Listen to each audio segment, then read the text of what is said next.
भैया आप अभी गए थे काराकाट पावर स्टार पवन सिंह जी के प्रचार के लिए, वहां पर आपने स्टेज पर प्रचार भी किया और एक तरफ आप आजमगढ़ दिनेश लाल यादव निरहुआ जी के लिए प्रचार करने के लिए गए थे। एक तरफ आप कमल का प्रचार कर रहे, एक तरफ कैची छाप का। देखा जाए तो दोनों एक दूसरे के अगेंस्ट पार्टी है, तो इसको किस तरीके से देखते हैं आप? जी जैसे कि दिनेश जी भी हमें प्यार करते हैं, दिनेश लाल यादव निरहुआ भैया, जी भैया। वो भी मुझे छोटे भाई की तरह मानते हैं और जी। वो उस लायक मुझे समझते हैं कि नहीं भाई आवा आजमगढ़ घूमल जाओ, साथ में लोग के जागरूक कल जाओ कि लोग 25 तारीख के मतदान देवे के बाद, वोट देवे के बाद कि पवन भैया भी हमारे बड़े भाई हैं, जी चाहे वो कोई भी पार्टी से हो या निर्दल है अभी तो वो कहीं भी रहेंगे, हम लोग उनका ही समर्थन करेंगे। क्योंकि लोग बोल रहे हैं कि जो भीड़ आ रही है वो देखने आ रही है, वो फोटो क्लिक कराने आ रही है, लेकिन एक बात बता दूं, जी वो भीड़ भी बहुत कम लोग में आती है। जी भीड़ आ रही है, बात सुन रही है, अगर उनके बातों से सहमत होगी तो वही भीड़ उनको वोट करेगी और वोट करके उनको दिल्ली भेजेगी। जी कि मैं किसी का विरोधी नहीं हूँ, जी मैं किसी का विरोध नहीं कर रहा हूँ, मुझे विकास करना है, मुझे जनता का सेवा करना है। जी मैंने गायकी में आप लोग ने प्यार दिया, अभिनय में प्यार दिया, अब आप सबके बीच इस राजनीतिक क्षेत्र में आया हूँ तो इसमें भी आप लोग अपना ढेर सारा प्यार दीजिए। हो लहसुन मिर्चा के चटनी, तू बाड़ू हो धरम पतनी, कि जब सुतनी बलम तर खटिया लगाए, तब मारेला झुलुफिया हवा साए साए, रे बलम के झुलुफिया। दोस्तों स्वागत है आपका एक नए वीडियो में। तो बता दें कि जैसा कि आप देख सकते हैं कि हमारे साथ आज भोजपुरी के सुपरस्टार चॉकलेटी स्टार अरविंद अकेला कल्लू भैया जी हैं। और बता दें कि बनारस में है भैया, फिल्म की शूट चल रही है। जानते हैं भैया के बारे में और आगे किस प्रकार से फिल्म आने वाली है भोजपुरी में, भैया से जानते हैं। तो स्वागत है भैया, कैसे हैं? बहुत बहुत धन्यवाद, जितने लोग हमें देख रहे हैं सभी को सादर प्रणाम। और अभी हम लोग हैं बाबा विश्वनाथ की नगरी काशी बनारस में, सारनाथ में अभी हम लोग शूटिंग कर रहे अपने न्यू फिल्म, जिसकी पूरी शूटिंग आजमगढ़ में हो चुकी थी। जी सॉन्ग की शूटिंग बाकी थी जो आज हम लोग कर रहे हैं यहाँ पे जी ममता की छाव में, जी जो सुर म्यूजिक के माध्यम से बन रहा है। सुर म्यूजिक भोजपुरी जो म्यूजिक कंपनी है, जी भैया। पहली ये भोजपुरी फिल्म बना रहे जी हैं और भैया। जिसके डायरेक्टर हैं लाल बाबू पंडित सर, जी जिसके साथ मैंने कंटिन्यूअस इसके पहले 2 फिल्में की थी और ये तीसरी फिल्म है। जी भैया, अभी आपसे इसके पहले हमने आपका समय लिया हुआ था, जो मैंने आपका इंटरव्यू किया हुआ था, तो उसमें आपसे हमने पूछा था कि आपकी जो फिल्म है विद्यापीठ, तो आपने बताया हुआ था कि उसका रिलीज डेट आ जाएगा भैया, लेकिन अभी तक कोई रिलीज डेट नहीं आया। उसके बारे में क्या कहना अभी चाहेंगे? ये चुनाव चल रहा है, जी इसी की वजह से सब कुछ फाइनल मिक्सिंग सब कुछ हो गया है। जी सेंसर के लिए फिल्म गई है, जी जैसे चुनाव खत्म होगा उसके बाद रिलीजिंग डेट आपको बता जी देंगे। भैया आप अभी गए थे काराकाट पावर स्टार पवन सिंह जी के प्रचार के लिए, वहां पर आपने स्टेज पर प्रचार भी किया और एक तरफ आप आजमगढ़ दिनेश लाल यादव निरहुआ जी के लिए प्रचार करने के लिए गए थे। एक तरफ आप कमल का प्रचार कर रहे, एक तरफ कैची छाप का। देखा जाए तो दोनों एक दूसरे के अगेंस्ट पार्टी है, तो इसको किस तरीके से देखते हैं आप? देखिए, हम विरोधी किसी के नहीं हैं जी और ना ही मैं कोई पार्टी पॉलिटिक्स से जुड़ा हूँ। जी जहाँ पे व्यक्तिगत संबंध है, जी भैया। जहाँ पे हमारे बड़े भाई लोग हैं, जी जैसे कि दिनेश जी भी हमें प्यार करते हैं, दिनेश लाल यादव निरहुआ भैया, जी भैया। वो भी मुझे छोटे भाई की तरह मानते हैं और वो उस लायक मुझे समझते हैं कि नहीं भाई आवा आजमगढ़ घूमल जाओ, साथ में लोग के जागरूक कल जाओ कि लोग 25 तारीख के मतदान देवे के बाद, वोट देवे के बाद जी भैया। तो लोग बूथ पर जाए। तो खास करके ओकरा खातिर भी हमने के जानी सा। और दूसरी बात कि पवन भैया भी हमारे बड़े भाई हैं, जी चाहे वो कोई भी पार्टी से हो या निर्दल है अभी तो वो कहीं भी रहेंगे, हम लोग उनका ही समर्थन करेंगे। क्योंकि हम लोग एक परिवार के हैं और बड़े भाई हैं, वो मुझे छोटे भाई की तरह प्रेम करते हैं।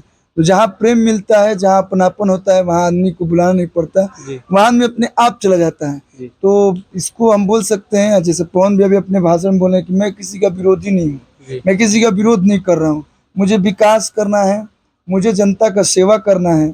मैंने गायकी में आप लोग ने प्यार दिया, अभिनय में प्यार दिया, अब आप सबके बीच इस राजनीतिक क्षेत्र में आया हूँ तो इसमें भी आप लोग अपना ढेर सारा प्यार दीजिए। 1 तारीख को उनका वोटिंग करना है, कैंची छाप पे यानी कि 12 नंबर पे बटन दबा के भारी से भारी मतों से पवन भैया को विजयी बनाई। तो किस वजह से आप काराकाट की जनता से पवन सिंह जी के लिए वोट मांग रहे हैं? क्या करने वाले हैं पवन सिंह जी काराकाट के लिए?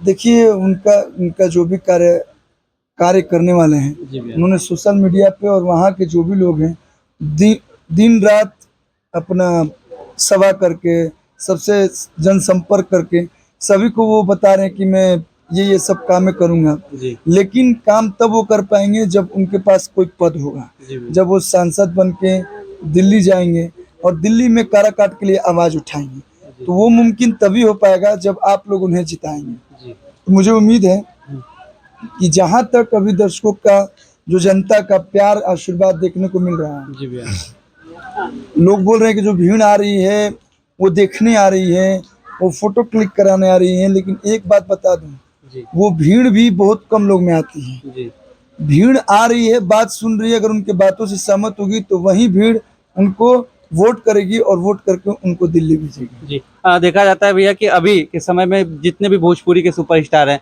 चाहे आप हो गए या फिर खेसारी लाल यादव जी हो गए, पवन सिंह जी हो गए, और भी जो भी लोग हैं, सभी लोग चुनाव में बिजी हैं। देख इधर इधर भी देखा जा रहा है कि लोग फिल्मों पर ज़्यादा ध्यान नहीं दे रहे हैं। जहाँ तक हम अभी तक जानते हैं कि आपकी भी अभी तक 2024 में फिल्में नहीं आई, तो इसके लिए क्या कहिएगा कि फिल्मों से ध्यान लोगों का हट गया, अभी चुनाव पे ज़्यादा ध्यान? फिल्म देखिए, अभी हम लोग, मैं, मेरा रही बात, या और भी दो चार आर्टिस्ट हैं, जी अभी वो लोग इस राजनीतिक क्षेत्र में नहीं है। जी अभी हमारे 3 सांसद के बाद पवन भैया ही इस क्षेत्र में है, और गुंजन भैया, सॉरी, जी गुंजन भैया भी नवादा से चुनाव लड़े हैं। और तो सबका एक सोच होता है जी कि नहीं, मुझे इस क्षेत्र में आना है। जी तो उस हिसाब से, क्योंकि राजनीति करना बहुत कठिन कार्य है भाई, जी भैया ये ठीक है, हर क्षेत्र में मेहनत करना है।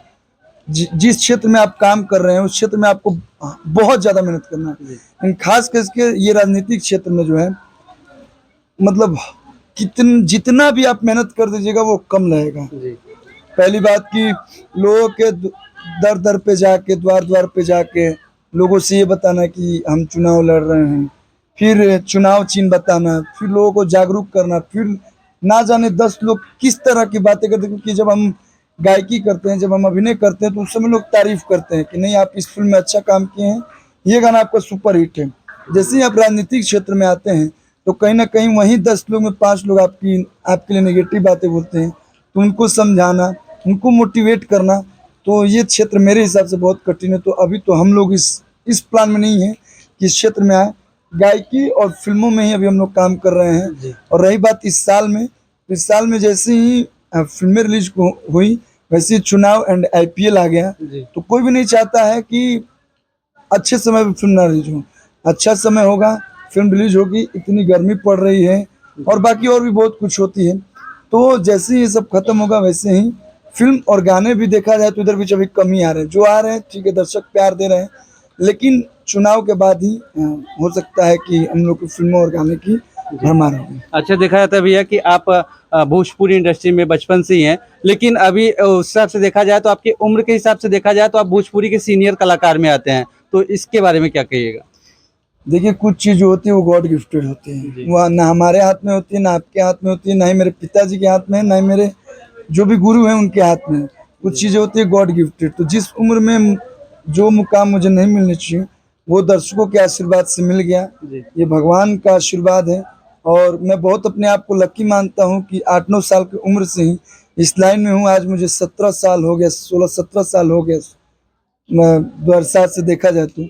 और कलाकार एक ऐसा जात भी बोल सकते हैं, कलाकार एक ऐसा जीवन जीता है कि उसे जितना प्रेम मिले उतना लगता है कि कम मिला है। जी भैया तो दिन प्रतिदिन हम लोग मेहनत करते हैं, और अगर प्यार दिन प्रतिदिन बढ़ते जाता है तो और हौसला मिलता है। और यही दर्शकों का प्यार है जो हमें कभी थकने नहीं देता है। जी इसीलिए हम लोग दिन रात मेहनत करते हैं, लोगों का मनोरंजन करते हैं। और कोई भी जीवन हो, चाहे कोई भी क्षेत्र हो, इंटरटेनमेंट बहुत जरूरी होता है। जी भैया आजकल बच्चे पढ़ाई करें तो कान में ईयरफोन डाल के पढ़ रहे हैं, तो ऐसा भी नहीं होना चाहिए। जी लेकिन ठीक है, कोई कोई संगीत सुन के अपना न्यूज़पेपर पढ़ता है, कोई कोई संगीत सुन के अपने आप को रिलैक्स महसूस करता है। तो संगीत बहुत जरूरी होता है हर लोगों के लाइफ में। जी तो वही दिन है कि आज भी सबके दिलों पर राज कर रहे हैं, और उम्मीद है कि आगे भी ऐसे मेहनत करते रहेंगे और लोगों के दिलों में जगह बना अच्छा रहे भैया, 2024 में आप एक तरफा बज रहे हैं, और आपका लहसुन मिर्चा की चटनी गाना जब से आया हुआ है एकदम ट्रेंडिंग में चल रहा है, लोगों को पसंद भी आ रहा है, तो चाहेंगे कि 2 लाइन उसका हो जाए, लहसुन मिर्चा की चटनी। 2024 हो या 2021 हो या 2030 हो, जी हम बस एक ही बात बोलेंगे कि अच्छे अच्छे गीत गाते रहेंगे, मेहनत करते रहेंगे। बस आप लोग अपना प्यार देते रहिएगा। जी अब ये गाना बड़ी काफी लोग पसंद करते हैं। जी हो लहसुन मिर्चा के चटनी तू बाड़ू हो धर्म पत्नी। हो लहसुन मिर्चा के चटनी तू बाड़ू हो धर्म पत्नी। और एगो गाना आइल बा माँ गायत्री रिकॉर्ड से, मेरा पहला सॉन्ग आया हुआ है उस चैनल पे, जिसके प्रोड्यूसर है धनु भैया, जो कि बहुत प्रेम करते हैं। प्रियांशु भाई का म्यूजिक है कि जब सुतनी बलम तर खटिया लगाए तब मारेला झुलुफिया हवा साए साए रे बलम के झुलुफिया। हवा साए साए गाना आया हुआ है, उसे आप लोग माँ गायत्री रिकॉर्ड पे जाइए और सुनिए, ढेर सारा प्यार। तो दोस्तों यहाँ पे आप देख सकते हैं कि अरविंद अकेला कल्लू भैया से हमने तमाम सवाल किए भैया के बारे में और आगे भी जो भी चुनाव के बारे में था। आप भैया की बातों से कितना सहमत है कमेंट सेक्शन में बताइएगा। और भैया का धन्यवाद करना चाहेंगे कि जब भी भैया से मिलते हैं उनका कीमती समय मिलता है, उसके लिए बहुत बहुत धन्यवाद भैया। तब तक के लिए वीडियो को लाइक करिएगा, चैनल पर सब्सक्राइब करिएगा। फिर मिलता है ऐसे किसी नए अपडेट के साथ। थैंक यू भैया।